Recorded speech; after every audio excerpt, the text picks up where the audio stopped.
In recent videos, I've talked about how there is a trinity of intelligence. This has been borne out by science and years of human history, where there are more nerve endings in people's guts, and that's where we have our base level animalistic primal emotions, both good and bad.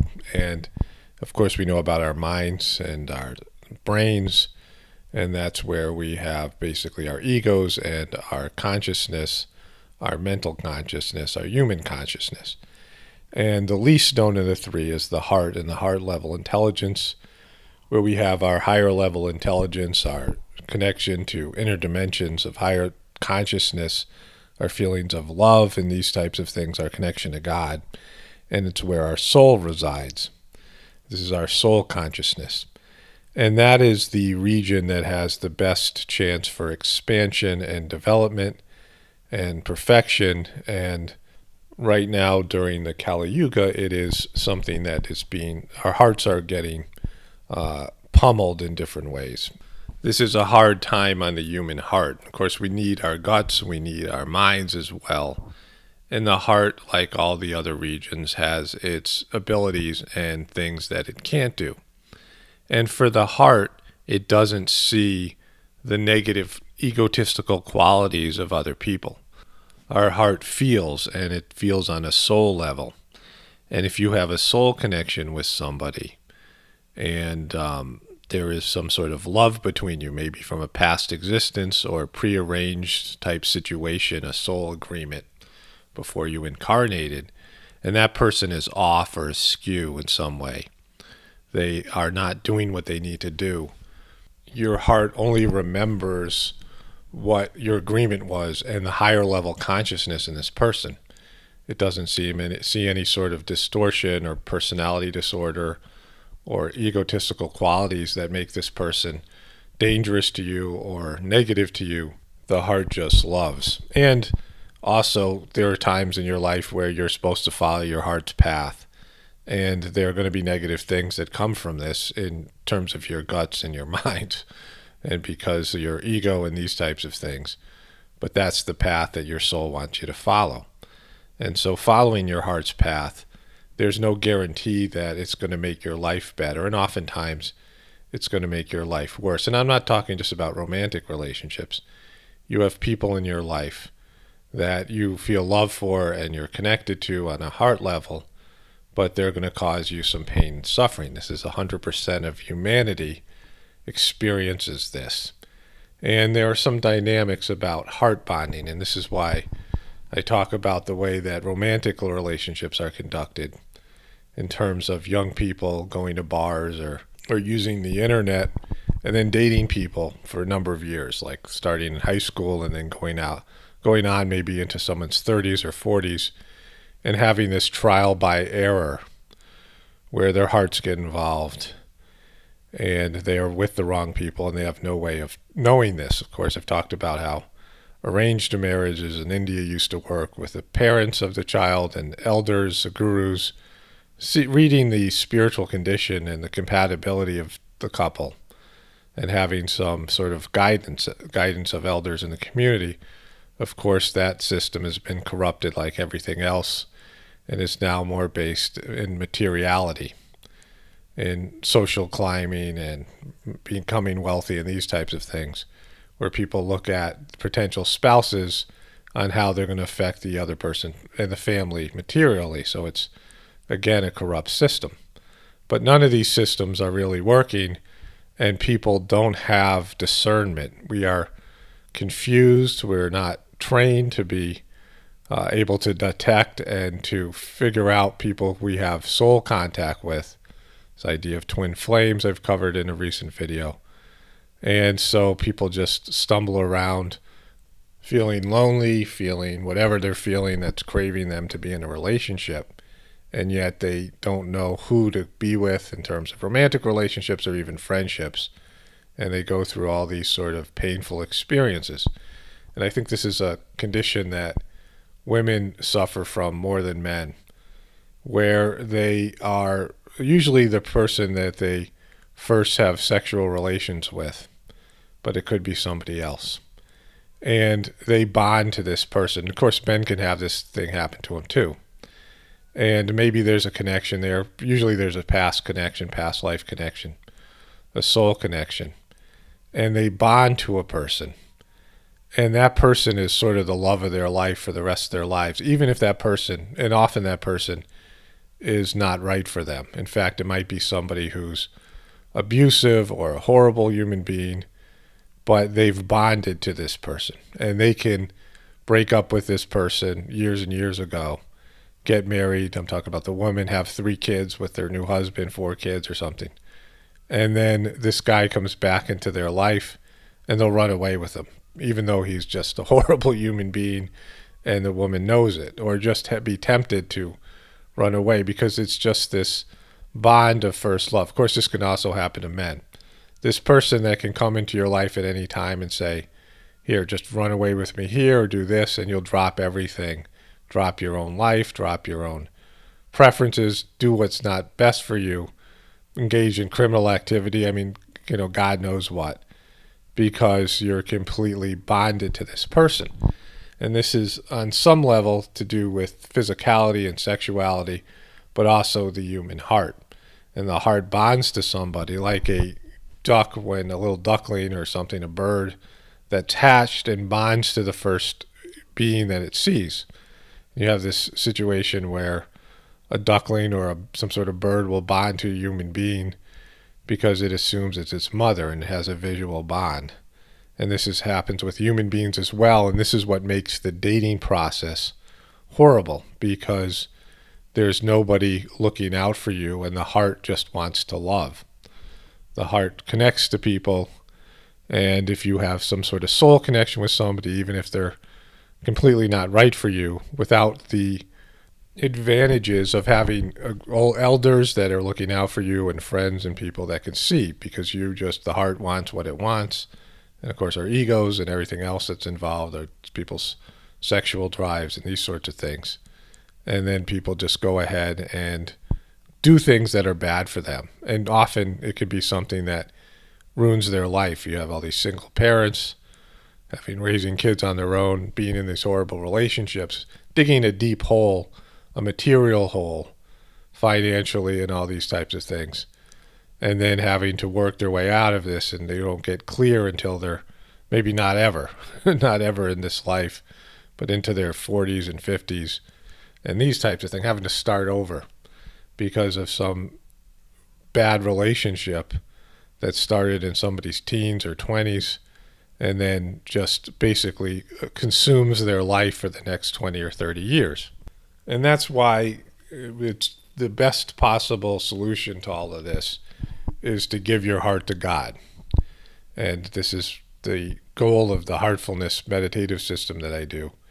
And living life with an open heart, I'm going to talk about this more in a future video, is painful. I feel like my heart fully opened maybe 2 or 3 years ago. And that's when I really started to cover a lot of the negative things that are in the world. The cesspool. I cover the cesspool on this YouTube channel. And I feel the pain of it lots of times. But I can live with the pain of it because of this system I do, the cleaning process. There's a level of detachment that's taught. But if you turn your heart over to God, and again, life is painful right now on planet Earth. And I don't think there was a time where it wasn't painful, because of attachments, because of the nature on planet Earth, even when things are good, well, even when it isn't the Kali Yuga. But when you turn your heart over to God, you're acting as, like I talked about before in other videos, as basically a transmitter and giving feedback directly into the source what's going on, just like our nervous system does in the human body. But also you have this with computers.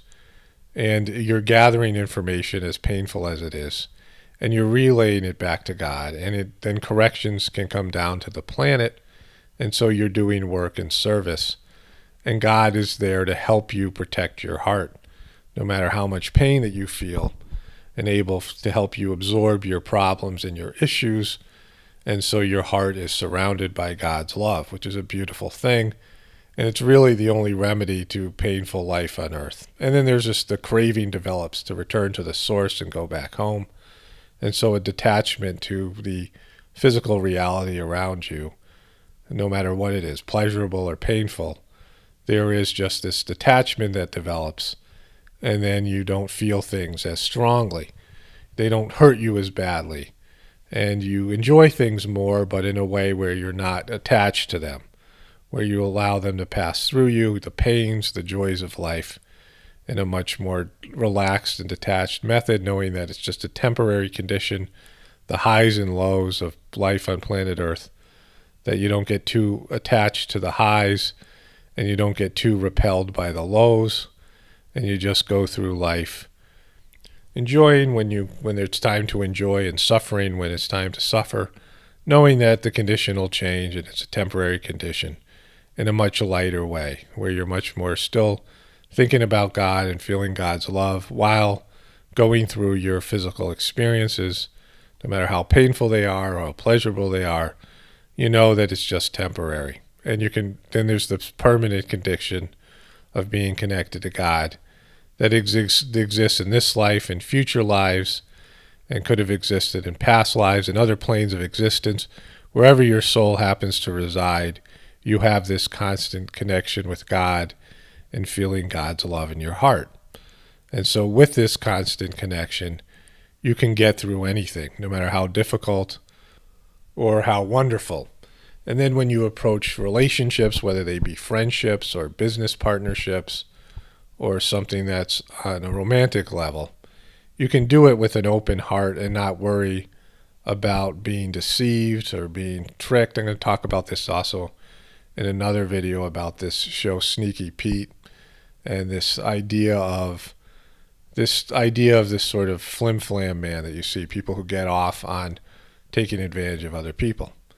And somehow when you're in these relationships with an open heart and you're just being the best person that you could be, loving the people with an open heart in your life without having to put up boundaries or protect yourself, and God will move the people out of your life that aren't supposed to be there. That somehow you'll find the right people, you'll find the right person, and that you don't have to worry about making decisions in this way, because you're ultimately serving God. And God is administering in one way. Things will happen to disconnect you from the people that shouldn't be there. And so I feel like this is pretty much the only real way to negotiate or navigate relationships, because we don't know very much, and people are good at deceiving. People who are sort of sociopathic or have these narcissistic personality disorders are good at the beginning of a relationship. They're good at winning people over.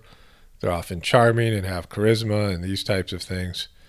And yet they have all these hidden negatives and dark energy that are just waiting to consume you as your relationship unfolds in the later years. They'll quit, they'll disappear, they'll do all these horrible things and leave you hurt and all these types of things.